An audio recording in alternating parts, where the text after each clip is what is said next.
Rastogi sir को तो आप लोग जानते ही होंगे, और मुझे लग रहा है कि आजकल जो भी वेब सीरीज आती है या फिल्म आती है, आप उसको देखिए तो कहीं ना कहीं रस्तोगी सर उसमें ज़रूर दिख जाते हैं। आप ऐसे ही रैंडम कोई फिल्म उठा लीजिए, कोई वेब सीरीज आप खोल के देखिए नेटफ्लिक्स पर या प्राइम पे, तो आप दिख जाते हैं।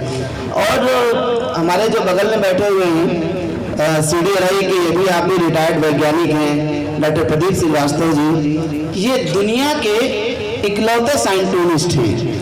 आप ही ने विधा खोजी साइंटून की और साइंटून पे काम किया। साइंटून का मतलब होता है साइंस और कार्टून को आप मिला दीजिए तो साइंटून बनता है। तो आपने क्या किया, चूंकि आप वैज्ञानिक थे, आपने जन जागरूकता के लिए और बच्चों को शिक्षित करने के लिए यूनिवर्सिटीज़ में कैसे हम रस्मय तरीके से विज्ञान समझा सकते हैं, इसके लिए आपने बहुत बड़ा काम किया। और आपने हर करीब 35 या 36 सब्जेक्ट हैं जो आप कवर करते हैं। आप बहुत आसानी से एक लेमैन समझ सकता है आपके साइंटून से कि नैनो टेक्नोलॉजी क्या होती है, बायोटेक्नोलॉजी क्या होती है, न्यूक्लियर फिजिक्स क्या होती है, मतलब बहुत ही आसानी से समझा देते हैं। और आपको एक बहुत बड़ा अवार्ड मिला है जिसके बारे में बताना ज़रूरी है। और आप उस समय CDRI में थे जब आपको अवार्ड मिला था, एक बहुत बड़ा अवार्ड है outstanding young person of the world. पूरी दुनिया में किसी एक व्यक्ति को मिलता है, और आपके जिनको मिला है वो जॉन F कैनेडी जो कि प्रेसिडेंट थे अमेरिका के, उनको मिला। जैकी चैन को मिला है। और आप बताएंगे बड़े बड़े लोग हैं जिनको ये अवार्ड मिला है। और इंडिया में मुझे लग रहा है कि डॉक्टर प्रदीप श्रीवास्तव पहले ऐसे व्यक्ति हैं जिनको ये पुरस्कार उनको मिला अमेरिका में। वहाँ पर करीब 2-2.5 हज़ार लोग बैठे हुए थे, और एक भारतीय को इतना बड़ा पुरस्कार मिलते देखना बड़ा सुखद था। पूरी दुनिया ने वो दृश्य देखा था, तो भूलने वाला दृश्य नहीं। उसका वीडियो आप कभी देखिएगा यूट्यूब पर, तो आपको डॉक्टर प्रदीप श्रीवास्तव जी पर गर्व होगा। इसलिए मिला क्योंकि आपने साइंटून की खोज की और पूरी दुनिया में साइंटून को पहुंचाया। तो आइए हम आपसे थोड़ी देर की बातचीत करते हैं। ये साइंटून कैसे आपके दिमाग में आया, और कैसे साइंटून आज पूरी दुनिया में विषय की तरह से पढ़ाया जा रहा है। पहले तो मेरा सौभाग्य है कि डॉक्टर रस्तोगी मौजूद हैं। हम सबके प्रेरणा स्रोत हैं वो, और हम एक साथ साइंटिस्ट थे। और साइंटिस्ट और कार्टून दोनों अलग अलग चीज़ें हैं। तो मैं आपको एक उदाहरण बताता हूँ कि आखिर ये दिमाग में क्यों आया। क्योंकि साइंस के लेक्चर कोई सुनना नहीं चाहता है, पहले लोग भाग खड़े होते हैं। लेकिन मुझे याद है, मैं इंडिया इंटरनेशनल साइंस फेस्टिवल हो रहा था दिल्ली में, पूरे देश से लोग आए हुए थे। मेरा एक लेक्चर चल रहा था कि नेचर से कैसे साइंस समझी जा सकती है। लेक्चर ख़त्म हुआ, 4-5 लोग खड़े थे, बोले मैं आपके साथ फ़ोटो लेना चाहता हूँ। तो मैंने पूछा आप कहाँ से आए? बोले सर हम लोग टेंट लगाने वाले हैं। वो टेंट लगाने वाले 1 घंटे तक मेरा लेक्चर सुन रहे थे, उनको इतना मज़ा आ रहा था। तो अगर हम वहाँ तक बात पहुँचा ले गए अपनी, तो एक पढ़े लिखे आदमी को, साइंटिस्ट को समझाना बहुत आसान है। लखनऊ के लिए मैंने बहुत काम किया। एक उदाहरण बताता हूँ। आपने देखा होगा आजकल जो नगर निगम के ट्रक चलते हैं वो कवर्ड होते हैं, लेकिन ये 25 साल पुरानी बात थी। पहले ये ट्रक खुले हुआ करते थे, तो जिधर से ट्रक निकलता था कूड़ा गिराता हुआ चला जाता था। तो मैंने सोचा इसके लिए क्या किया जाए। तो वर्ल्ड इन्वायरमेंट डे आपको पता है, विश्व पर्यावरण दिवस। तो मैं शासन की तरफ से स्पीकर था उत्तर प्रदेश सरकार का। मेरे बगल में मिनिस्टर बैठे थे इन्वायरमेंट के, बगल में प्रिंसिपल सेक्रेटरी इन्वायरमेंट, फिर डायरेक्टर इन्वायरमेंट। तो मैंने, चूँकि मैं कार्टून दिखा के ही बात करता हूँ, तो मैंने मंत्री जी से कहा कि मंत्री जी मेरा कार्टून देखिएगा, हो सके तो कुछ करिएगा। कार्टून क्या था, लखनऊ नगर निगम का ट्रक कूड़ा लेके जा रहा है, पीछे कूड़ा गिर रहा है, स्कूटर मोटरसाइकिल वाले बचा रहे कि हमारे ऊपर वो पॉलीथीन गंदी न गिर जाए या बोतल न गिर जाए। और जो ट्रक ड्राइवर है वो टेंशन फ्री बिंदास एकदम जा रहा बढ़िया। उसका दोस्त उससे पूछ रहा है, वो कह रहा है कि ये बताओ यार तुम 6-7 ट्रक कूड़ा लेके निकलते हो, फेंकते कहाँ लखनऊ में? तो उसने कहा इसमें क्या प्रॉब्लम है? अरे कूड़ा ट्रक में भरा, शहर के 4 चक्कर लगाए, कूड़ा खत्म। तो अब क्या हुआ, तुरंत जो है मंत्री जी धीरे से हमसे, जब हम बैठे तो उन्होंने पूछा इसका समाधान क्या है। हमने कहा सर आप अभी सिंगापुर गए थे? तो मैंने अपनी लाइफ का पहला लेक्चर सिंगापुर में दिया था, वहीं से समाधान में लेके आया हूँ। वो लेके आया, मैंने कहा जूट के जो बोरे होते हैं उसको जोड़ के कवर बनाते हैं सिंगापुर में, बहुत सस्ता। तुरंत मंत्री जी खड़े हुए बोले म्युनिसिपल कमिश्नर कहाँ है? एक साहब खड़े हुए, सर मैं। बोले आपने देखा अभी? तो बोले हाँ सर देखा। तो बोले आपके पास 15 दिन का समय है, उसके बाद लखनऊ नगर निगम का कोई ट्रक खुले में कूड़ा लेके नहीं निकलेगा। यानी एक कार्टून ने उस पूरे लखनऊ की जो गंदगी होती थी कैसे बदल दिया। दूसरा उदाहरण मैं देता हूँ, बहुत बढ़िया, आपको मजा आएगा। ऐसा हुआ कि हमारे जो भारतीय पेड़ थे वो खत्म होने लगे। तो आपने देखा होगा अभी दिवाली मनाई थी, होली आ गई, फिर दिवाली आएगी। तो दिवाली हम इसलिए मनाते हैं कि राम लक्ष्मण सीता जी जब वापस आए रावण को मार के, 14 साल रहे वो वनवास में, तो जब वो अयोध्या आए तो दिए जलाए गए, पटाखे छोड़े गए, इसलिए दिवाली मनाते हैं। लेकिन आपने देखा कि वो अधिकतम टाइम जंगल में रहे। अच्छा, उस समय कोई army institute of medical sciences या बड़े बड़े हॉस्पिटल, नर्सिंग होम तो होते नहीं थे। तो 13 साल अगर वो जंगल में रहे तो किसी रामायण या रामलीला में आपने देखा या टीवी सीरियल में देखा कि जब राम लक्ष्मण सीता जी वापस आए अयोध्या तो रामचंद्र जी का बीपी बढ़ गया था। लक्ष्मण जी ने कहा कि मान लीजिए कहा हो कि भैया आपने हमेशा झरने का पानी पिलाया, लगता है मुझे किडनी में स्टोन हो गया है, मैं अल्ट्रासाउंड कराना चाहता हूँ। सीता जी बोले आप लोग रहने दीजिए, मुझे आर्थराइटिस हो गई, जोड़ में दर्द हो गया। लेकिन ऐसा नहीं हुआ। तो अगर ऐसा नहीं हुआ तो कारण क्या था? और ये कारण वन विभाग ने छापा था। वो 5 पेड़, और ये पांचों पेड़ जो है वो दुनिया के सबसे अनोखे पेड़ हैं। मैं आपको 5 पेड़ के बारे में बताता हूँ। अगर आपको ऑक्सीजन बढ़िया मिलती रहे तो आप स्वस्थ रहेंगे। तो पीपल दुनिया का सबसे ज़्यादा ऑक्सीजन देने वाला पेड़ है। दुनिया में कोई ऐसा पेड़ नहीं है जो इतनी ऑक्सीजन देता हो। कभी आप गौर से देखिएगा, जब कोई पत्ता नहीं हिलता तो पीपल के पेड़ बहुत तेज हिलते रहते हैं। तो हवा नॉर्मली पूरब से पश्चिम चलती है, तो पूरब की दिशा में पंचवटी का जो पीपल था वो पीपल लगाए गए थे कि मैक्सिमम ऑक्सीजन राम लक्ष्मण सीता जी को मिले। अच्छा, गर्मी तब भी होती थी तो कोई स्प्लिट एसी तो लगा नहीं था पंचवटी में कि सीता जी ऑन कर दें। तो गर्मी के लिए क्या बढ़िया चीज़ है, बरगद का पेड़। अगर आप किसी भयंकर, भी जून आ रहा है, मई जून, बरगद के पेड़ के नीचे बैठ के देखिए कितना ठंडा होता है। सर हमारे यहाँ कितना बड़ा बरगद का पेड़ था CDRI में, अभी भी है। तो उसके नीचे आप बैठेंगे तो बहुत ठंडा होता है। तो लू चलती है पश्चिम से पूरब, नॉर्मल हवा पूरब से पश्चिम, लू चलती है पश्चिम से पूरब। तो पश्चिम दिशा में लाइन से बरगद के पेड़ लगे थे। जो हवा आती थी पंचवटी में एयर कंडीशन हो गया आती थी, वो पेड़ हो गया। अब आपका अगर पेट बढ़िया है तो सब सिस्टम सही रहेगा। तो बेल पेट के लिए उससे बढ़िया कोई चीज़ नहीं है। तो PT उषा मेरे साथ नेशनल अवार्ड विनर है। तो एक बार मैंने जब अवार्ड सेरेमनी में नेशनल अवार्ड मिला था केरल में, तो उनसे बात करी तो उन्होंने एक कहानी बताई कि वास्को डिगामा जो मसाले लेने के लिए पुर्तगाल से आते थे, एक बार उनके सारे सैनिक बीमार पड़ गए और उनका पेट खराब हो गया। तो बड़े निराश हो गए कि वापस जाना है। तो एक आदिवासी आया, उसने कहा मैं आपको ठीक कर देता हूँ, और उसने जूस दिया किसी फल का, वो बेल था, और उससे उनका सारा डाइजेस्टिव सिस्टम सही हो गया। तो 3 हो गए। अब आपकी इम्यूनिटी स्ट्रांग हो तो आपको पता आपको बीमारी नहीं होगी। कोरोना टाइम में वही लोग बचे जिनकी इम्यूनिटी स्ट्रांग थी। तो आंवला लगा था चौथा पेड़। कहा जाता है एक आंवले में 30 संतरे के बराबर विटामिन C होता है। च्यवनप्राश का आप देखिए, आंवला बहुत खास अंग है। तो आंवला लगा हुआ था। और महिलाओं की बीमारियां जो होती हैं उनमें अशोक बहुत अच्छा काम करता है। अशोक जो है वो ब्लड प्रेशर आपका कम करता है। और हमारे सीधा ने रिसर्च करी कि उसकी पत्तियां कोलेस्ट्रॉल कम करती हैं। तो 5वां पेड़ अशोक लगा था। लेकिन ये लंबा वाला अशोक नहीं है, वो सीता अशोक जो फैलता है। IT कॉलेज में लगा हुआ है, 2 सीता अशोक लगे हैं जो लाल लाल उसके फूल निकलते हैं बड़े। तो ये 5 पेड़ लगे हैं। तो मैंने ये कहा, वो भी वर्ल्ड एनवायरमेंट डे का अगला साल का फंक्शन था। मंत्री जी फिर मेरे बगल में, फिर सारा गन्ना संस्थान में प्रोग्राम, 1-2 हज़ार लोग ऑडियंस। तो मैंने एक कार्टून दिखाया कि किस तरह से जंगल के पेड़ कट रहे हैं। और आजकल का लड़का ग्लैडियोलस क्राइसेंथेमम तो जानता है, वैलेंटाइन डे में रोज 500 रुपए खरीद के दे सकता है, लेकिन पीपल का पेड़ कॉन्वेंट का बच्चा नहीं पहचान सकता है। तो मैंने एक कार्टून में दिखाया कि एक बुजुर्ग खड़े लाठी वाठी लिए, और टीवी वाले जो है वो फोन कर रहे हैं अपने स्टूडियो वाले, फौरन वो OB वैन भेजो, से डायरेक्ट टेलीकास्ट करते हैं। हम पहले चैनल बनेंगे दुनिया के जो लाइव दिखाएंगे कि हमारे सामने वो शख्स खड़े हैं जिन्होंने 50 साल पहले असली पीपल का पेड़ देखा था। यानी पेड़ तो बचे नहीं, पेड़ तो खत्म हो गए, ये हालत होगी। और उसके बाद उसका असर इतना हुआ कि उस समय नकुल दुबे जी मिनिस्टर थे। और अगर आप जेल रोड पर कभी जाओ तो आपको लाइन से पीपल के पेड़ दिखेंगे पूरे, वो उसी एक कार्टून का नतीजा है। तो साइंस के विषयों पे तो मैंने कार्टून बनाए मतलब, लेकिन एक जो सबसे बड़ा काम था कि हम अपने शहर को बढ़िया कैसे करें। एक बड़ा पंकज अच्छा किस्सा है सर, मैं बताना चाहूँगी। एक मीटिंग हो रही थी हाई फाई, काफ़ी बड़ी 3 पेज वाली लेडीज़ भी थी वहाँ पे।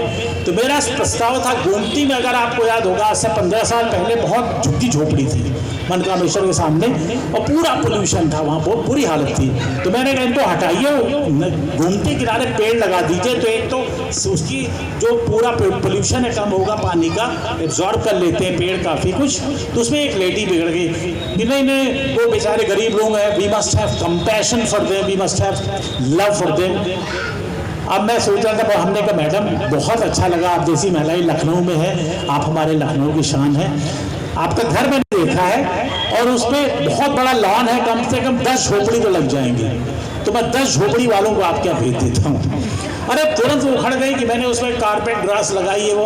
हमने कहा मैडम यही फ़र्क है, आपके लिए आपका लॉन इंपॉर्टेंट है, हमारे लिए पूरा लखनऊ एक लॉन है और हम उसको अच्छा देखना चाहते हैं। और उसके बाद क्या हुआ पंकज, वो सारी झोपड़ी हटी, अगर आप जाके देखोगे अब झोपड़ी नहीं है वहाँ पे, अतिक्रमण नहीं है। और साइंस का भी एक कार्टून आपको बता सकता हूँ, बड़ा मज़ेदार है। एक नया विषय आया है कि हम प्रकृति से कैसे सीखें, उसका नाम है बायो इंस्पायर्ड इंजीनियरिंग। तो हम जैसे अभी जैसे रक्षक को इतने साल हो गए फिल्में करते हुए, साइंटिस्ट हम साथ रहे, तो कितना एक्सपीरियंस होगा, 50 साल 60 साल 100 साल की तो जिंदगी होती है। लेकिन नेचर जो है, प्रकृति है 3.8 अरब सालों से। अब आप सोचो 3.8 अरब सालों में जो नेचर ने, प्रकृति ने रिसर्च करी है, उसका कोई टक्कर नहीं है दुनिया में। मैं आपको एक उदाहरण देता हूँ। आपके घरों में आजकल हम सब क्या टाइल्स रखने लगे हैं, तो क्या होता है कि हमारे दादा दादी नाना नानी लोग अक्सर जब चलते हैं और पानी पड़ा तो फिसल के गिर जाते हैं। 85-90 साल की एज है, ही बोन फ्रैक्चर होती है, ऑपरेशन हो नहीं सकता है और कई बार क्रॉनिक इन्फेक्शन से वो मर जाते हैं। अब ये समस्या, अब आप देखो कैसे साइंटिस्ट डील करता। मैं भी चाइना गया था, तो एक 40 साल के वैज्ञानिक से मिला, तो वो अमेज़न के जंगल में गया था ब्राज़ील में। तो वो वहाँ पे एक ट्री फ्रॉग होता है, छोटा सा, हथेली पे आ जाएगा। वो लखनऊ के मेढक की तरह उछल के नहीं चलता है, वो ऐसे चलता है जैसे ये हम आप चलते हैं। तो वॉच कर रहा था कि अमेज़न में तो रेन फॉरेस्ट में पानी बहुत बरसता है, पेड़ों पे काई जमी है, फिसलन है, लेकिन ये कभी मेढक गिरता नहीं है। वो देखता रहा, 1 महीने देखता रहा, फिर उसने एक मेढक को पकड़ के उसके हथेली को ऑब्जर्व किया, तो पता लगा जैसे एक हाथ से आप पकड़ते हो, उसके 1 सेंटीमीटर में 29,000 ऐसे ग्रिप पॉइंट थे। और उसको आइडिया लगा, उससे वो ऐसे जूते चप्पल डिजाइन कर दिए कि कितनी बड़ी फिसलन हो, आप जब पहन के निकलेंगे आप कभी गिरेंगे। तो आप सोचिए एक छोटे से मेढक से हमने सीख के क्या अनोखी चीज़ बना दी, और वो मार्केट में चाइना में लॉन्च हो गई, बहुत जल्दी भारत आ जाएगी। फिर आप कहीं भी चलेंगे आपको फिसलने का डर नहीं होगा। तो ऐसे बहुत सारे विज्ञान के विषय थे जहाँ पे मैं चाहता था कि लोग जाने विज्ञान को, समझें, तो उसको सिंपल कैसे बनाया जाए। तो मैंने पूरा भारत छाना शुरू किया, Australia, Asia, Africa, Europe, America, 5 continent पे जाने लगा। और मैंने सोचा कि अगर लोगों को कार्टून देखने में इतना मजा आता है, आपने देखा होगा ना, कई कार्टून चैनल आते हैं, आपके घर में कोई बच्चा होगा और आपको क्रिकेट मैच देखना IPL, लेकिन उसकी मम्मी बोलेगी 2 मिनट के लिए सिंचन लगा दे, नहीं दूध नहीं पिएगा ये, है ना। तो इतने पॉपुलर है कार्टून्स, तो हमने सोचा क्यों ना इसको हम साइंस में ले आए। और तब सोचा नहीं था कि कोई अनोखी विधा होगी। फिर वो साइंटोनिक्स तरीके नया विज्ञान बना, और मुझे खुशी है कि आज वो कंसेप्ट भारत उसमें विश्व गुरु है, और आज वो BSc, B.Ed, M.Ed, MSc इन सबके सिलेबस में आ गया है, भारत के अलावा और विदेशों में भी और पढ़ाया जाने लगा है। बहुत बढ़िया। और वो क्योंकि कविशाला का मंच है बहुत बड़ा, इसलिए क्योंकि मिलियंस फॉलोवर्स इसके फेसबुक, ट्विटर और यूट्यूब मिला करके हैं। तो ये सारा सेशन आपके यूट्यूब पर भी जाएगा, फेसबुक पर भी जाएगा। तो इससे मुझे लग रहा है कि इसको करोड़ों लोग देखेंगे। एक जो आपका बड़ा मशहूर साइंटून हुआ, जो आपने नेल्सन मंडेला जी को दिया था, तो वो क्या था, ये लोग भी जानना चाहिए, वो क्या था वो साइंटून? वो बड़ा गजब का था। वो मेरा ऐसा साइंटून है जो good morning America, BBC London, Bharat के सारे TV चैनल में दिखाया गया।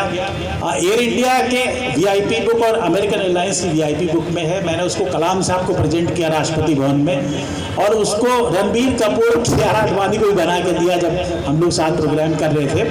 तो वो कार्टून बेसिकली मैंने नेल्सन मंडेला के लिए बनाया था। अगर आपको याद होगा, वो साउथ अफ्रीका के ब्लैक राष्ट्रपति थे और 27 साल जेल में बंद रहे, और जब वो छूटे और राष्ट्रपति बने तो उन्होंने कहा कि हमारे देश में काले गोरे में कोई फर्क नहीं होगा, अब हम सब एक हैं। और इसलिए उनकी, आपको याद होगा, उनको नोबेल पुरस्कार भी मिला था नेल्सन मंडेला जी को। तो मैं जब पढ़ता था तो मैं बहुत प्रभावित था उनसे।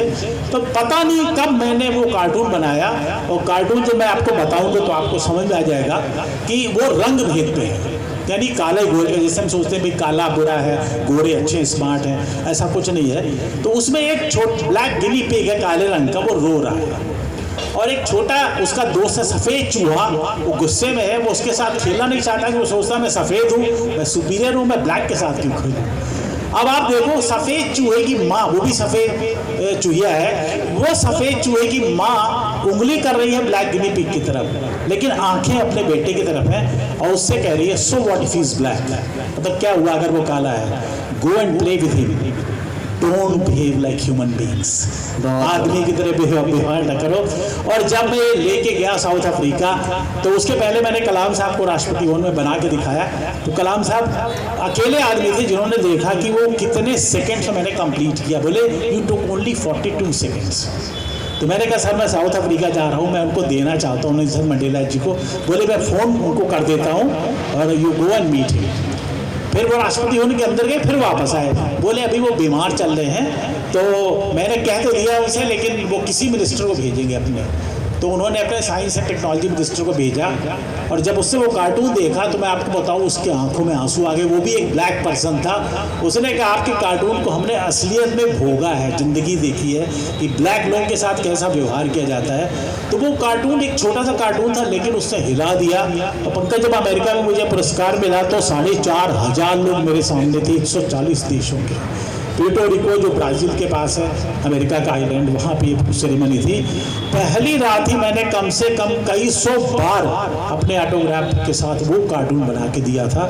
और बनाने वाले, लेने वाले में ब्लैक ही नहीं, बहुत से वाइट लोग भी थे, क्योंकि वो उनको लग रहा था ये बहुत पावरफुल मैसेज है जो एक कार्टून कन्वे कर रहा है। मतलब जहाँ आप कुछ लाइनों से, कुछ चेहरों से आप इतना तगड़ा इम्पैक्ट डालते हैं। मुझे लोग मिलते हैं कि 25 साल पहले एक कार्टून पढ़ा था, आपका देखा था। अब मुझे लगता है ये झूठ तो नहीं। एक लेडी मिली तिरची एयरपोर्ट पे, जैसे नाम सुना, बोले अरे आपके कार्टून साइंस रिपोर्टर में छपते थे। तो मैंने कहा मैडम आपको कोई कार्टून मेरा याद है? मैंने कहा पूछे वाकई। बोले हाँ, जब नया नया कंप्यूटर लॉन्च हुआ था तो आपने कहा था, एक मंत्री आए थे उसको उद्घाटन करने और बधाई दे रहे थे उसको एक्सपर्ट को, भाई मैंने बहुत खुशी है कि आपने टेलीविजन को टाइपराइटर के साथ जोड़ के नई चीज़ बना दी। तो ये एक वो मतलब उदाहरण था सिंपल सा कि कैसे चीज़ें लोगों को याद रहती हैं। और पंकज एक किस्सा है, कैसे बताना चाहूँगा, शासन कैसे हिलता है। वीर बहादुर सिंह मुख्यमंत्री थे उत्तर प्रदेश के, और वहाँ एक दिन उन्होंने, उस जमाने में कोई ना टेररिज्म था, ना कोई बम फूटता था, ना कुछ था, लेकिन 80 बुलेट प्रूफ जैकेट खरीदने का ऑर्डर दिया उन्होंने। अब मैंने एक कार्टून बनाया, उस पर मुझे बड़ा अजीब लगा कि ये फालतू का वेस्टेज है कि हनुमान सेतु के बाहर तो भिखारी बैठे फटे फटे कपड़ों में कटोरा लिए, और एक भिखारी दूसरे से कह रहा है यार बड़ा खराब जमाना लगा है, पता है कल ही बगल वाले भिखारी को गोली मार के जान से मार दिया गया। अंदाजे कुछ कितने की मिलेगी एक बुलेट प्रूफ जैकेट। अब ये कार्टून काट के अगले दिन चीफ मिनिस्टर की टेबल पे सवेरे सवेरे 10 बजे पहुंचा दिया गया। आज शाम तक उसका असर हुआ कि वो 80 बुलेट प्रूफ जैकेट की सेल कैंसिल करी मुख्यमंत्री ने, और एक कार्टून में वो सारा वेस्ट एक्सपेंडिचर बचा दिया। वाकई बड़ी ताकत होती है। और मुझे तो एक वाकया याद आ रहा है। एक बार क्या हुआ था कि हम लोग जानकीपुरम में रहते हैं, हम लोग पड़ोसी हैं, तो वहाँ जानकीपुरम में गड्ढे बेतहाशा हो गए थे। और मैं ये बताना चाहता हूँ किस तरीके से आप अपनी क्रिएटिविटी को सामाजिक बदलाव का माध्यम बना सकते हैं। बहुत गड्ढे हो गए थे, बहुत बुरी हालत थी जानकीपुरम की। और नगर निगम एलडीए को कहता था, एलडीए नगर निगम को कहता था, कोई फंड नहीं आता था, विधायक फेल हो गए थे, मेयर सब फेल हो गए थे, कोई कुछ कर ही नहीं पा रहा था। और तो हम लोगों ने सोचा क्या हम लोग कुछ करें, क्या हम लोग क्या अपनी क्रिएटिविटी दिखा सकते हैं। हमने पति श्रीवास्तव सर के साथ मिल करके एक कार्यक्रम प्लान किया। पहली बार लखनऊ में हुआ गड्ढा सम्मान समारोह। उसमें हमने गड्ढों को सम्मानित किया। सबसे बड़ा गड्ढा था गड्ढा शिरोमणि, गड्ढा रत्न, गड्ढा भूषण, गड्ढा विभूषण, गड्ढा श्री। हमने सब छोटे छोटे गड्ढे को गड्ढा श्री, तो हमने सारे गड्ढों को सम्मानित किया। बाकायदा गड्ढों का श्रृंगार किया गया और वहाँ पर फूल माला चढ़ाई गई हर गड्ढे के ऊपर। और वहाँ से कोई अगर गुजरता था तो हम लोग हेलमेट देते थे कि आप लोग हेलमेट पहन लीजिए, वरना गड्ढे में गिर के आपकी मौत हो सकती है। और हम लोग पुलिस वालों से भी कहते थे कि आप लोग गड्ढों पे अगर आम पब्लिक चल रही है, हेलमेट न लगाए तो उसका चालान कर देना चाहिए, क्योंकि हो सकता है कि वो बचे कि ना बचे। तो हम लोगों ने क्या किया, आपने साइंटून बनाए, कार्टून। मैंने गड्ढों के फायदों को लेकर के 100 कोट्स लिखे थे कि गड्ढों के क्या फायदे हैं। हम कोई विरोध नहीं कर रहे थे, हम फायदे बता रहे थे। तो हमने बहुत सारे फायदे बताए, आपने पूरी फायदों की लंबी फहरिस्त बताई, पूरी मीडिया इकट्ठा हुई वहां पर और जबरदस्त सारे टीवी चैनल आ गए थे कि ये क्या अद्भुत सा काम हो रहा है, गड्ढों का सम्मान हो रहा है। तो बड़े फायदे थे। फायदे भी क्या क्या बताए गए थे, एक तो फायदे मैं आपको बता रहा हूँ, हम लोगों ने मिल के फायदे लिखे थे। गड्ढे होने के फायदे क्या क्या हैं। सबसे पहला फायदा कि भाई सारी बड़ी बड़ी सभ्यताएं गड्ढों से ही निकली हैं। सारी मेसोपोटामिया, मोहनजोदाड़ो, अगर आपके घर के बगल में कोई गड्ढा है तो हो सकता है कोई बड़ी सभ्यता ही अंदर बसी हो, आपको पता ना हो, कल को निकल आए। उन्होंने कहा गड्ढे जो होते हैं आपके धैर्य में वृद्धि कराते हैं। और कभी कभी तो ऐसा भी होता है कि आप गाड़ी लेके जा रहे हैं, अचानक झटका लगा और आपकी जो L3 दबी हुई थी वो खुल गई। तो गड्ढा जो है न्यूरो सर्जन का भी काम कर देते हैं। और इंजीनियर से पूछा कि इतने शहर में गड्ढे क्यों हैं, तो इंजीनियर ने कहा कि देखिए गड्ढे होने से वाटर लेवल ऊपर आता है। तो गड्ढों का वाटर लेवल से क्या संबंध है। तो उसने कहा देखो अगर गड्ढों में पानी होगा तो ग्राउंड वाटर रिचार्ज होगा, ग्राउंड वाटर रिचार्ज होगा तो क्या होगा कि वाटर लेवल ऊपर आएगा। तो शहर में पानी की बहुत कमी है। हम लोगों ने ये कहा कि अखबारों में खबर आती है कि ई रिक्शा गड्ढे में गिर गया। हमने कहा ऐसा मत लिखा करें मीडिया वाले, ये लिखा करें कि ई रिक्शा गड्ढे के सम्मान में झुक गया। गिर जाना क्या होता है। तो बड़ा गजब के वो बड़ा मेहनत की। तो मैंने गड्ढा गान लिखा कि जख्म भर जाएंगे सारे मैं नहीं भर पाऊंगा, मैं हूँ गड्ढा गीत जीवटता के अपने गाऊंगा, मैं खुदा हूँ इस धरा पर और खुदा रह जाऊंगा। तो उसका परिणाम ये हुआ। परिणाम सर आप बताइए क्या हुआ। वो अगले दिन विधानसभा में उस पर चर्चा हुई, उस न्यूज़ पे, क्योंकि सारे टीवी चैनल्स में आ गया था। और वो सड़क रिपेयर ऐसी हुई कि आज तक उसमें इतना बड़ा गड्ढा भी नहीं है। सड़क रिपेयर किए 7-8 साल हो गए हैं, इतनी मजबूत सड़क बनाई गई है वो। और सेक्टर F की सड़क जहाँ गड्ढा शिरोमणि को हमने सम्मान दिया था, कभी जाता हूँ तो वहाँ 2 दुकानें एक साथ हैं। एक तो वाइन की दुकान है अंग्रेजी शराब की और दूसरी मिठाई की दुकान है। तो मैं जब भी गुजरता हूँ तो वाइन वाला कहता है बोतल ले लो यार, बड़ा बड़ा काम करा दिए थे। मिठाई वाला कहता है यार मिठाई ले लो यार, बहुत बड़ा काम करा दिया, अभी तक इतनी बढ़िया सड़क बन गई, नहीं तो यहाँ आए दिन लोग गिरा करते। तो ये कुल मिला के बताने का ये मतलब है कि प्रदीप श्रीवास्तव सर ने उस क्रिएटिविटी का, बहुत लोग क्रिएटिव रहते हैं, बहुत सारे कार्टून छप रहे हैं, साइंटून छप रहे हैं, आप लोग पढ़ रहे हैं, लेकिन उसको समाज सुधार के लिए कैसे उपयोग हो सकता है सटायर का, उसका एक बहुत बड़ा होता है। मेरे पास फोन आया, मेयर के यहाँ से फोन आया कि आपने ये क्या किया। मैंने कहा क्या किया आपने, ये सब जो वहाँ किया है जानकीपुरम में। हमने कहा तो अच्छा किया है, मैंने कोई विरोध थोड़े किया है, मैं तो गड्ढों का सम्मान कर रहे हैं। अब जो चीज़ को आप हल न कर पाए उसके साथ रहने की आदत डाल देनी चाहिए। तो हम लोग तो अपने आप को प्रिपेयर कर रहे हैं। तो फिर वो लोग कुछ कर नहीं पाए, बोले हाँ आपने तो विरोध किए ही नहीं, विरोध करते तो हम लोग कुछ कहते भी, आप लोगों के ऊपर कुछ जो एक्शन लिया जाता। तो ये होता है सटायर कि वो हजारी प्रसाद द्विवेदी ने कहा था कि व्यंग वो होता है कि सामने वाला सुन रहा हो और कुछ कर न पा रहा हो, तिलमिला रहा हो, लेकिन अधरोष्टों में मुस्कुरा रहा हो। तो ये काम डॉक्टर प्रदीप श्रीवास्तव जी करते हैं। छोटी सी घटना, उसके बाद हम बाइंड अप कर देंगे। हाँ, अंतिम घटना आपको बताना चाहता हूँ, कार्टून का कैसे असर होता है। कोई शासन का ही फंक्शन था, तो पुरानिया से लेके और स्वाद तक अलीगंज में सड़क बहुत खराब थी। हम लोग वहीं पे साइंटिस्ट अपार्टमेंट था, सारे साइंटिस्ट वहीं रहते थे। सब ने कहा यार ये सड़क बन नहीं रही, कुछ तो करो यार, लानत है तुम पे। मैंने कहा ठीक है, अभी ओजोन लेयर डे आ रहा है, मेरा लेक्चर होगा, मंत्री बगल में होंगे, सारा शासन की मशीनरी होगी। तो नकुल दुबे जी मिनिस्टर थे और वो रहते थे वहीं पे विकास नगर में। तो मैंने एक कार्टून दिखाया, मैंने कहा मंत्री जी आप विकास नगर में रहते हैं, ये अलीगंज का किस्सा है पुरानिया से स्वाद तक का। तो इस पे जो है बहुत सारे गड्ढे हैं। तो मैं एक किस्सा बताना चाहता हूँ कि हनुमान जी का बड़ा मन हुआ कि अलीगंज वाला ऐतिहासिक मंदिर देखें जो किसी बेगम ने बनवाया था, जिसपे शिखर में चांद तारा लगा है। तो हनुमान जी उड़ते रहे, पूरा कहीं मिले ही, रामचंद्र जी के पैर पकड़ लिए, बोले प्रभु मेरा तो मंदिर ही गायब है, मेरा मंदिर मिले नहीं। तो रामचंद्र जी ने कहा देखो ऐसा है, तुमने गलती करी, बस तुम नीचे थोड़ा नीचे उड़ना और जिस सड़क पे सबसे ज्यादा गड्ढे हो वहीं नीचे उतर जाना, और किसी से पूछ लेना कि तो बता देगा ये अलीगंज विकास नगर बदल हुई है। अब आप सोचो, मंत्री जी जैसे अभी पंकज कह रहे थे ना, वो आग बबूला तो हो रहे थे लेकिन कुछ कर नहीं पा रहे थे। उसके बाद मैंने दूसरा उसमें जोड़ा, मैंने कहा कि मंत्री जी जो कार्टून दिखाया उसमें डॉक्टर आए हैं और बोले साहब देखिए अगर आप ये सड़क रिपेयर कर देंगे तो उसका नतीजा आप सोचिए, 3 नर्सिंग होम चल रहे हैं। तो जब यहाँ पे फ्रैक्चर हो जाते हैं लोगों को तो डॉक्टर, वार्ड बॉय, नर्स सबका खर्चा चलता है। अगर सड़क बन गई तो सोचिए बंद होने की नौबत आ जाएगी। एक रिक्शा वाला खड़ा था, बोले साहब 4-5 कैंची रोज रिक्शों में टूटती है, तो उसको रिपेयर करके लड़की की शादी कर ली, घर बनवा रहे हैं। अब आप सोचो ये पूरा किस्सा हुआ। मंत्री तो भारी गुस्से में, शाम को फोन आया पीए का कि आप ब्लैक लिस्ट कर दिए गए, आइंदा से आपको बुलाया नहीं जाएगा। हमें कोई टेंशन नहीं, हम तो वैसे दुनिया घूमते हैं। लेकिन तीसरे दिन जब मैं सो के उठा, रातों रात पूरी सड़क नहीं है, चमाचम, अरे हम दंग रह गए। वो आजकल तो मशीनें आती, पूरा रातों रात सड़क बन जाती। सुबह उठे तो मैंने देखा, मैं दंग। तब तक मंत्री के पीए का फोन आया, बोले मंत्री जी कह रहे हैं उनसे पूछ लेना आप खुश हैं कि नहीं। तो छोटे छोटे काम जो है, जहाँ व्यंग और कार्टून या विधा इतनी इंपॉर्टेंट है कि जहाँ आप शासन को गाली दे के आप काम नहीं करा सकते, ऐसे बैक डोर से आप ऐसा पंच मारते हो कि वो हेल्पलेस हो जाते हैं, करते हैं। तो बहुत सारी कहानियाँ मिलते रहेंगे, हम लोग सुनाते हैं। और हमें लग रहा है इस पे कोई विस्तृत चर्चा हम लोग करेंगे। रस्तोगी सर को मैं दे रहा हूँ बस 2 मिनट के लिए कि आखिर सीढ़ी रही की मिट्टी में ऐसा क्या है कि आज हम तीनों लोग एक साथ मंच पे बैठे हुए हैं। ये तीन लोग क्या, 3 पीढ़ियां हैं। रस्तोगी जी की पीढ़ी, फिर आई डॉक्टर प्रदीप श्रीवास्तव जी वाली पीढ़ी, अब मेरी वाली पीढ़ी। तो आप बताएं ऐसा है क्या? एक्चुअली CDRI में मैं भी जो भी काम कर सका वो इसीलिए कर पाया क्योंकि मैं CDRI में था।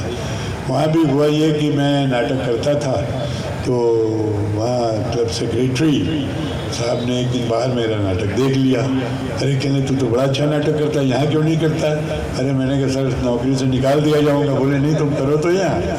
तो खैर फिर मैंने वहाँ किया तो बहुत पसंद किया गया, और धीरे धीरे वहाँ पर फिर लोग जो थे मैं उन लोगों के साथ लेकर के करने लगा। तो उसमें होता ये था कि ये भी एक क्रिएटिव आर्ट होती है। जैसे आप रिसर्च करते हैं, रिसर्च में यू क्रिएट समथिंग न्यू, तो वैसे ही थिएटर में भी क्या होता है कि जब आप एक्ट करते हैं यू क्रिएट समथिंग न्यू। तो CDRI का माहौल ऐसा था, चूँकि हम लोग सब लोग रिसर्च में थे, तो रिसर्च की हम लोग प्लानिंग इस ढंग से करते थे ताकि हमारा जो थिएटर का या प्रदीप का, साइंस टूल्स का, या अब ये जो पंकज कर रहे हैं कि इनको तमाम जगह बाहर जाना पड़ता है, कभी सम्मेलनों में, मीटिंग्स में, कॉन्फ्रेंसेस में, तो हम लोग इस ढंग से प्लानिंग करते हैं। और इस मामले में हमारा CDRI का जो एडमिनिस्ट्रेशन है वो बहुत लिबरल है। उनका सिर्फ ये मोटो रहता है कि जो हमारा साइंटिफिक वर्क है वो न सफ़र करे, बाकी आप कुछ भी करिए। तो साइंटिफिक वर्क में हम लोगों ने कभी भी कोई कोताही